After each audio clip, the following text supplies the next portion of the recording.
देखिए, माननीय मुख्यमंत्री जी का आगमन बक्सर ज़िले में प्रगति यात्रा के क्रम में 15 फरवरी को हुआ था और सभी लोगों के लिए, सभी बक्सर वासियों के लिए बहुत ही हर्ष और खुशी की बात है कि उनमें से सभी योजनाओं की स्वीकृति संबंधित विभाग को यदि दी जानी थी और मंत्रिपरिषद को यदि दी जानी थी तो वो दी जा चुकी है वर्तमान परिप्रेक्ष्य में।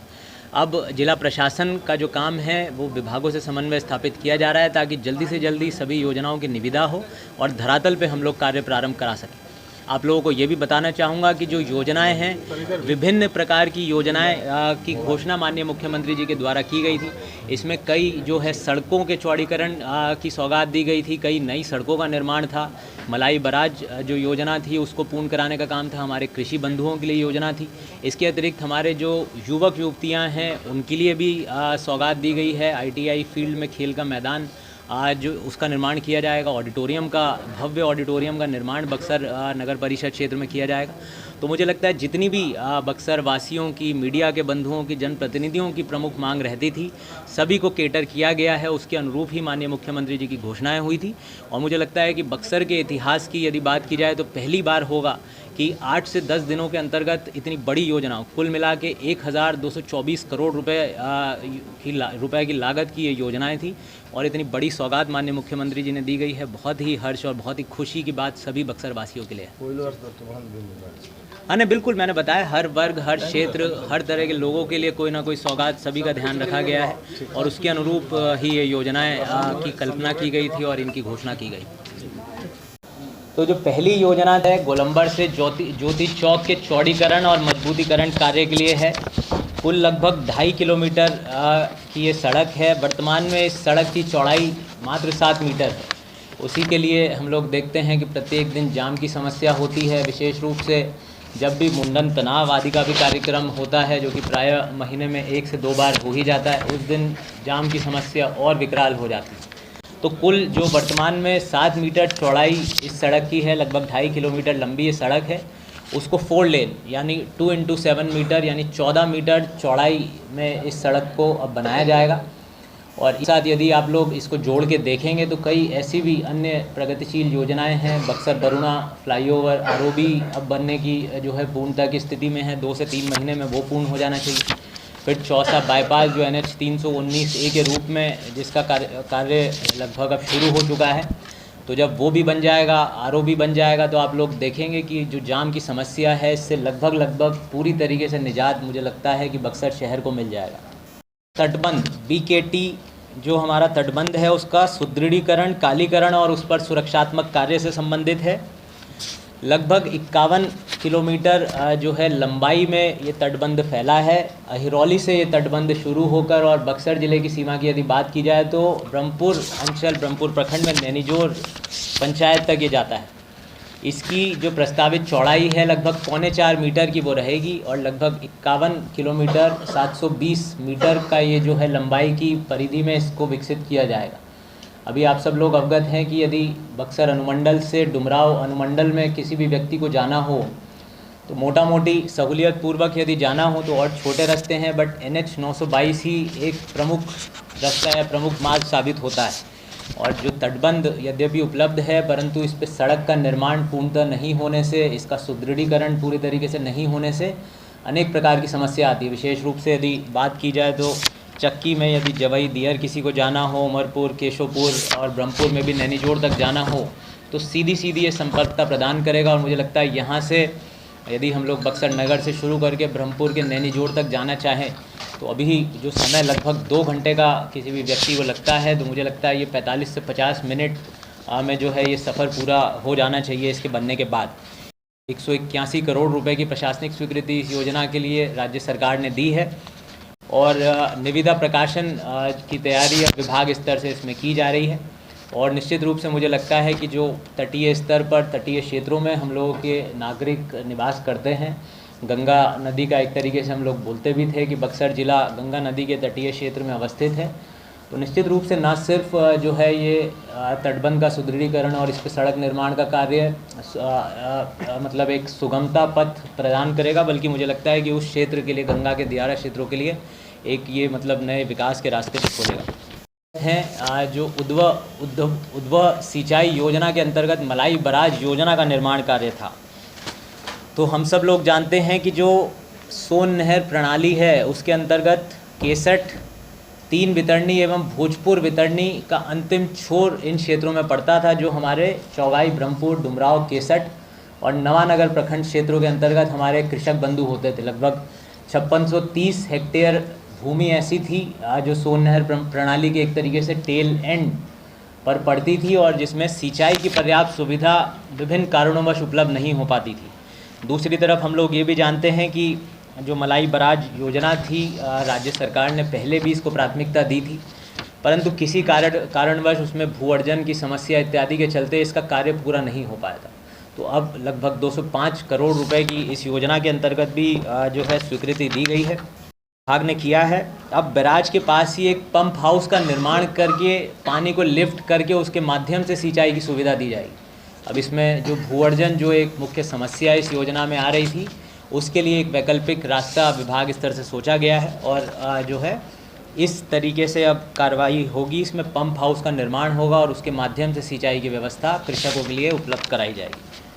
तो इसके जैसा आप इस फोटो में भी देख रहे हैं, इसी प्रकार से एक सिंथेटिक ट्रैक का निर्माण जो आप लोग देखते हैं, जिस प्रकार से ओलंपिक या कोई भी राष्ट्रीय स्तर का जो खेल प्रतियोगिता होती है, जिस प्रकार से सिंथेटिक ट्रैक पे मतलब धावक भागते हैं, अन्य भी प्रकार की एथलेटिक जो प्रतियोगिताएं होती हैं, उसी प्रकार का एक सिंथेटिक ट्रैक का निर्माण हमारा जो ITI का फील्ड है, जो बक्सर मतलब एक तरीके से कह लीजिए शहर के मध्य में भी अवस्थित है। जेल पैन रोड का निर्माण कार्य जब पूरा हुआ है तो उसकी अप्रोच और इत्यादि उससे भी कोई समस्या नहीं रह गई है। तो इसमें जो है एक स्टेडियम का निर्माण किया जाएगा। जो वर्तमान प्रस्ताव है उसमें 4 से 6 लेन सिंथेटिक ट्रैक इसमें एक बनेगा और एक मल्टीपर्पज़ हॉल, जिसमें बैडमिंटन के कोर्ट, वॉलीबॉल खेलने के लिए सुविधा, जिम की सुविधा इत्यादि उससे संबंधित और भी मल्टीपर्पज़ हॉल का भी निर्माण किया जाएगा। लगभग 5 से 6 एकड़ भूमि जो ITI फील्ड आप लोग देखते हैं उसमें इस प्रायोजन के लिए उपलब्ध कराया जाएगा। हम लोग ये भी जानते हैं कि बक्सर ज़िला और पूरा शाहबाद क्षेत्र, इसमें यहाँ से जो हमारे युवक युवतियाँ रहते हैं सेना में भर्ती के लिए, पुलिस में भर्ती के लिए, गृह रक्षक में भर्ती के लिए, अन्य ऐसी कई परीक्षाएं देते हैं जिसमें शारीरिक सक्षमता की भी जांच की जाती। उसमें जो है रेस करना, धावक प्रतियोगिताएं, अन्य भी कई प्रकार की रहती हैं। और जब मैं भी फील्ड में जाता हूं तो जब भी कोई युवक वगैरह मिलते हैं तो उनकी एक प्रमुख ये डिमांड रहती थी कि सर एक जो है ट्रैक बनवाया जाए, स्टेडियम बनवाया जाए, जिसमें हम लोग दैनिक रूप से प्रैक्टिस कर लें। तो मुझे लगता है उन युवक युवतियों के लिए भी और जनरली भी जो हमारे नागरिक हैं उनको भी सुबह मॉर्निंग वॉक और ये सब करने के लिए भी एक अच्छा आयाम, एक अच्छा जो है आउटले इससे मिलेगा। इस प्रायोजन के लिए भी राज्य सरकार से 25 फरवरी को प्राप्त हुई है और मुझे कार्यान्वयन खेल विभाग करवाएगा। तो अमूमन जो है ये कोई छोटी बात नहीं रहती कि एक विभाग से भूमि की उपलब्धता होनी थी, दूसरे विभाग को कार्यान्वयन किया जाना था। और इसमें भी यदि आप लोग देखेंगे तो भारत सरकार की भी कई अन्य योजना, खेलो इंडिया और इस तरह की, परंतु ये जो पूरी राशि लगभग 43 करोड़ से ज़्यादा की प्रशासनिक स्वीकृति दी गई है, पूरी जो है राज्यांश से राशि दी जाएगी ताकि इसका क्रियान्वयन बहुत जल्दी हो। पहले पाया गया था कि जो मतलब खेलो इंडिया के तहत कुछ प्रस्ताव हम लोगों ने दिए थे, उसमें जो है भारत सरकार की भी अपनी एक प्रक्रिया है, कुछ विलम्ब होने की संभावना थी। तो पूरी की पूरी ये राशि राज्यांश से उपलब्ध कराई गई है और हम लोग उम्मीद करते हैं कि जल्दी निविदा और इत्यादि सभी प्रक्रियाएं इसमें पूर्ण होगी और इसका क्रियान्वयन शुरू हो। रत्न उस्ताद बिस्मिल्लाह खान हमारे जो है पवित्र बक्सर ज़िले की उनकी जन्मभूमि है, डुमराव प्रखंड में उनका जन्म हुआ था और लोगों की और जनप्रतिनिधियों, मीडिया, आप लोगों की भी एक प्रमुख ये मांग रहती थी कि यद्यपि जो है इतनी अंतर्राष्ट्रीय स्तर की भी ख्याति उस्ताद बिस्मिल्लाह खान साहब ने प्राप्त करी, परंतु मतलब बक्सर ज़िले में या डुमराव प्रखंड में उनसे संबंधित कोई अच्छी आधारभूत संरचना नहीं है जो लोगों को ये बताए। आज भी यदि हम लोग पटना में यदि किसी से बात करते हैं, उनको ये बताते हैं कि भाई बिस्मिल्लाह खान साहब बक्सर की पैदाइश हैं, तो एकाएक जो है किसी को विश्वास नहीं होता, वो लोग मानते नहीं हैं। और मुझे लगता है कि ये भी माननीय मुख्यमंत्री जी के जो द्वारा घोषणा की गई, उसमें से एक ये भी प्रमुख घोषणा है कि उस्ताद बिस्मिल्लाह खान साहब की याद में उनके नाम से अब एक संगीत महाविद्यालय, संगीत कॉलेज की स्थापना की जाएगी। इसमें जब हम लोग देखते हैं तो युवा दिवस और कई छात्र छात्राओं से, युवक युवतियों से हम लोग बात करते हैं तो कई प्रकार की उनको भी समस्याएं लगती है, विशेषकर जो आर्ट एंड कल्चर, कला संस्कृति की फील्ड में अपना नाम कमाना चाहते हैं, आगे बढ़ना चाहते हैं। तो मुझे लगता है कि ना सिर्फ बक्सर के स्तर पर इस तरह के जो लोग होंगे उनको एक अच्छा आयाम इससे मिलेगा। और ये भी एक बहुत ही अनोखी बात है कि संगीत के क्षेत्र में पूरे राज्य भर में इस प्रकार का ये पहला कॉलेज होगा। संगीत के क्षेत्र में हम लोगों ने देखा कि खेल के क्षेत्र में राजगीर में यूनिवर्सिटी खुली है, एकेडमिक्स के स्तर से तो जगह जगह पर अलग अलग स्तर से राज्य सरकार के द्वारा काम किए जा रहे हैं। माइक कैसे बंद हो गया की बात है कि इतने जो है बड़ी हस्ती बक्सर ज़िले में जिनका जन्म हुआ था उनके नाम पे बनेगा और बक्सर ज़िले में जो है बनेगा। इसमें भी देखिए, जैसे मैंने बताया था, जो हमारा डुमराव प्रखंड में हरियाणा पशुपालन फार्म है उसकी भूमि पर इसका निर्माण शिक्षा विभाग के द्वारा किया जाएगा। तो इसके लिए भी उच्च स्तर पर निरंतर बैठकें आयोजित की गई है। एक विभाग से इसमें ज़मीन के लिए अनापत्ति प्राप्त की गई और फिर दूसरे विभाग के द्वारा इसका क्रियान्वयन किया जाएगा। अभी जैसा ये पुष्पेंद्र जी पूछ रहे हैं इसका मतलब एप्लीकेशन कहाँ से किया जाएगा, तो मुझे लगता है कि वो शिक्षा विभाग के द्वारा उसको निर्णय किया जाएगा। और हम लोग उम्मीद करते हैं कि इसकी जो आधारभूत संरचना है, कॉलेज वगैरह का काम जो है वो तेज़ी से बने। उसके लिए भी निविदा अंतिम चरण में है, अनापत्ति वगैरह की भी जो प्राप्त करनी है वो सब भी कार्य किया गया है। मंदिर है जो ब्रह्मपुर प्रखंड में अवस्थित है, तो आप सब लोग भी यदि वहाँ पर जाते ही होंगे, जब हम लोग भी जाते हैं तो ये पाते थे कि जो सड़क उसके सामने, मंदिर के सामने NH से होते हुए जा रही है, काफ़ी संकीर्ण हो जाती है। और विशेषकर पूरे सावन के महीने की यदि बात करें, अभी भी महाशिवरात्रि का बड़ा आयोजन था, उसमें हम लोग देखते हैं कि काफ़ी जो है भीड़ भाड़ हो जाती है, मतलब पैदल चलने की भी समस्या हो जाती है, इस हद तक भीड़ उस सड़क पर रहती है। तो उसी को दृष्टिगोचर वर्तमान में जो सड़क की चौड़ाई लगभग 5.5 मीटर है, तो विभाग के द्वारा निर्णय लिया गया उसकी चौड़ाई को बढ़ाकर 5.5 मीटर से 10 मीटर किया जाएगा।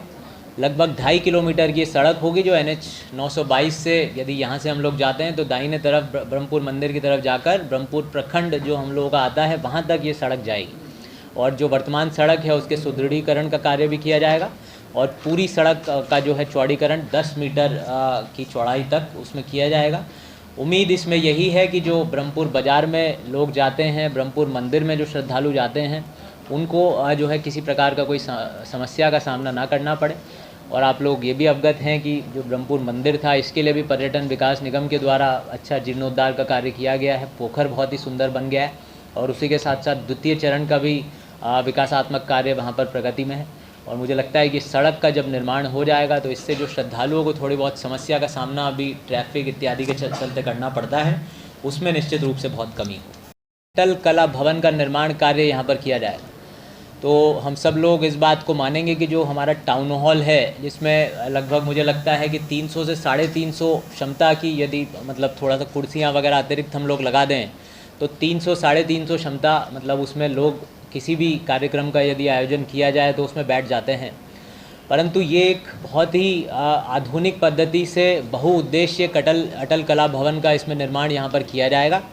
लगभग 19 करोड़ 73 लाख रुपए का इसकी लागत मूल्य रहेगी। और टाउन हॉल क्योंकि अब हमारा लगभग 22 साल पुराना भी हो गया है, तो इस प्रकार की जगह की एक आवश्यकता महसूस की जा रही थी। आप लोग यदि पटना या किसी भी एक बड़े शहर में कोई मतलब वातानुकूलित ऑडिटोरियम में यदि गए होंगे, कोई PVR आइनॉक्स में कोई पिक्चर देखी होगी, तो उसी मतलब मुझे लगता है कि उससे भी बेहतर स्टैंडर्ड का ये ऑडिटोरियम बनेगा। कुछ मुझे लगता है कि एक आध जिलों में शायद इसका निर्माण कार्य चल रहा है या फिर हो सकता है पूर्ण भी हुआ हो। इसकी भी जो हमारा कला संस्कृति विभाग है उसके द्वारा प्रशासनिक स्वीकृति प्रदान कर दी गई है। निविदा की मुझे लगता है कि इसमें तैयारियां चल रही होगी या हो सकता है कि निविदा हो भी गई हो विभाग के स्तर से। और ये भी जो निर्माण कार्य है ये हमारा ITI का जो फील्ड है उसी के कोने पे किया जाएगा, जहाँ पर आप लोग देखते हैं जेल पइन रोड और जो किलोमीटर की लंबाई में है। और वर्तमान में ये भी जो है ट्रैफिक जो बड़ा है और 4 व्हीलर्स जो बड़े हैं पथों पर, उसके चलते ये भी जो है वर्तमान व्यवस्था में संकीर्ण हो गया। तो इसी को जो है चौड़ीकरण करने का प्रस्ताव है। हेलो, हाँ जी। तो जो 9 नंबर ये भी जो है हमारे सड़क के चौड़ीकरण से संबंधित ही है। ये पथ जो बड़ी मस्जिद से सेंट्रल जेल तक जाता है, ये भी जो मतलब आपका टाउन थाना चौक फिर किला मैदान के सामने से होते हुए जाता है, अक्सर जो है हम लोग देखते हैं कि जब भी वाहनों का दबाव बढ़ता है तो इस पथ पर भी जो है बहुत जाम लग जाता है। विभिन्न प्रकार की समस्या लोगों को इस पथ से भी होती है। कुल लगभग 4 किलोमीटर लंबाई का ये पथ है और इसमें वर्तमान चौड़ाई जो 5.5 मीटर है उसको भी बढ़ाकर 14 मीटर किया जाएगा। जहाँ भी जगह मिली है लगभग 2.5 किलोमीटर लंबाई में इसको 14 मीटर किया जाएगा, 2 × 7 मीटर, और 1.5 किलोमीटर की लंबाई में इस पथ को चौड़ा करते हुए 7 मीटर तक किया जाएगा। जितनी सरकारी भूमि इसमें उपलब्ध हुई है उतना ही विभाग और अभियंताओं ने इसको चौड़ा करने का प्रयास किया है। तो इसका भी चौड़ीकरण होने से जो हमारा नगर परिषद क्षेत्र है उसमें जाम की समस्या से थोड़ी निजात मिलेगी। बहुत अति आवश्यक है। हाँ नहीं, अतिक्रमण भी जो है जब ये चौड़ीकरण होगा तो निश्चित रूप से वो हटेगा। ज़्यादातर हम लोग देखते हैं कि अस्थायी अतिक्रमण ही है इसमें। किला मैदान के बगल में भी नगर परिषद के द्वारा पेवर ब्लॉक और वो सब बनाया गया है, तो जो किला मैदान के सामने अतिक्रमणकारी हैं उनको बगल में भी हम लोग जगह उपलब्ध करवाएंगे। काफ़ी जो हमारे धनसोई क्षेत्र के लोग थे, उसके आसपास के लोगों के भी क्षेत्र के लोग थे। जो हमारा ये रोड है जो पूरा ये धनसोई होके निकलता है, इसमें हम लोग देखेंगे तो मतलब एक बॉटल नेक धनसोई बाज़ार हुआ करता था, जहाँ पे चौड़ाई कम होने की वजह से वहाँ पर भी प्रायः जाम की समस्या होती थी। तो विभाग के द्वारा जो है इस पे काम किया गया। तो रोहतास जाने के लिए अब जो सड़क ये है इसमें लगभग 4.5 किलोमीटर लंबा एक बाईपास किया जाएगा। इसमें कुछ भूमि के अधिग्रहण की भी आवश्यकता रहेगी, उस पर भी जो है काम किया जा रहा है। और उम्मीद यही है कि बक्सर से अब रोहतास जाने के लिए कि जो बॉटल नेक धनसोई क्षेत्र में रह गया था, इसको भी यदि निदान हम लोग कर लेंगे तो जो दूरी भी एक तरीके से कम देर में अब ये भी तय हो पाएगी और पूरी ही सड़क पर किसी भी प्रकार की कोई जाम से संबंधित समस्या इस सड़क पर नहीं रहेगी। तो इसके लिए भी लगभग 98 करोड़ रुपए की प्रशासनिक स्वीकृति राज्य सरकार के स्तर से दे दी गई है। अब भू अर्जन का कार्य और बाकी इस योजना के निविदा का कार्य हम लोग प्रयासरत हैं कि काफ़ी तेज़ी से। अगले पे आइए। ये भी देखिए, एक हम लोगों ने देखा कि कई हमारे ऐसे प्रखंड हैं, नवानगर प्रखंड हैं, राजपुर, इटाड़ी, इनमें नए प्रखंड से अंचल कार्यालयों का निर्माण कार्य पूरा हुआ है। और आप लोग भी जब भी वहाँ पर जाते हैं तो देखते हैं कि किस प्रकार से जो है आधुनिक पद्धति पे इन प्रखंड से अंचल कार्यालयों का निर्माण कार्य पूरा कराया गया है। और दूसरी तरफ हम लोग ये भी देखते थे कि जो हमारे 5 प्रखंड हैं, बक्सर सदर, सिमरी, चौसा, चौगाई और केसठ, इनमें विभिन्न कारणवश जो है इस प्रकार के आधुनिक प्रखंड से अंचल कार्यालयों का निर्माण कार्य नहीं हो पाया था। तो राज्य सरकार ने इसको भी संज्ञान में लिया है और अब इन 5 प्रखंडों में भी जो है आधुनिक कार्य का निर्माण, इनका कार्यालयों का निर्माण किया जाएगा। और ना सिर्फ प्रखंड से अंचल बल्कि प्रखंड स्तर के जितने भी हमारे अन्य पदाधिकारी हैं उनको भी बैठने के लिए इसमें आवश्यक जो है कार्यालय कक्ष और बाकी भी सुविधाएं प्रदान की जाती है, ताकि कोई एक व्यक्ति यदि प्रखंड कार्यालय में जाता है, अन्य किसी अधिकारी से भी उसको यदि कोई काम है तो एक ही छत के नीचे उसका काम हो जाए, उसको किसी भी प्रकार का अनेक कार्यालय में जाने की समस्या से ना जूझना पड़े। तो ये भी आम लोगों के लिए अच्छी जो है सुविधा देगा। इसमें प्रतीक्षालय, आम लोगों के लिए शौचालय की सुविधा और विभाग स्तर से इन कार्यालयों का नियमित साफ़ सफाई हो, इस पर भी एक कार्य योजना तैयार की जा रही है और मुझे लगता है शीघ्र उसका भी कार्यान्वयन किया जाएगा। जो है लागत से ये 5 प्रखंड से अंचल कार्यालयों का निर्माण कार्य ग्रामीण विकास विभाग के द्वारा किया जाएगा। अब 12वें नंबर पे आइए। ज़िले से किसी को उत्तर प्रदेश राज्य या फिर बलिया ज़िला जाना हो तो हम लोग देखते हैं कि वीर कुंवर सिंह सेतु ही एकमात्र जो है प्रमुख पुल जो है उसके लिए उपलब्ध है। और दूसरी तरफ एक जानेश्वर मिश्र पुल, जिसको 82 पुल भी बोला जाता है, उत्तर प्रदेश सरकार के द्वारा उत्तर प्रदेश राज्य में इसको बना दिया गया, परंतु इस पर इसके लिए अप्रोच रोड नहीं होने के चलते जितने भी वाहन थे वो सब NH 922 के माध्यम से बक्सर गोलंबर पर आते हैं और फिर वीर कुंवर सिंह का सेतु का प्रयोग करते हुए उत्तर प्रदेश राज्य बलिया ज़िले में जाते हैं। तो ये भी एक जो है बड़ा निर्णय राज्य सरकार के द्वारा लिया गया है। इसमें जो माननीय मुख्यमंत्री जी के द्वारा घोषणा की गई थी उसमें था कि इस कार्य के लिए भारत सरकार से अनुरोध किया जाएगा, परंतु इस कार्य की प्राथमिकता को माना गया और जो है राज्य सरकार के स्तर से ही इसको स्वीकृति दी गई। और यदि देखा जाए तो एक तरीके से सबसे बड़ी योजना सभी 12 योजनाओं में से हमारी यही है, यदि मतलब प्रशासनिक स्वीकृति और लागत की बात की जाए, लगभग 387 करोड़ रुपए की प्रशासनिक स्वीकृति इस योजना के लिए कर्णांकित करते हुए प्रदान की गई है। और हमारा जो मतलब मुख्यतः NH 922 के माध्यम से भी, और ब्रह्मपुर, नवानगर, सिमरी, केसर, चौगाई जितने भी क्षेत्र के हमारे वासी हैं उनको सीधी संपर्कता उत्तर प्रदेश राज्य से और बलिया ज़िले से इस योजना के क्रियान्वयन के उपरांत प्राप्त हो।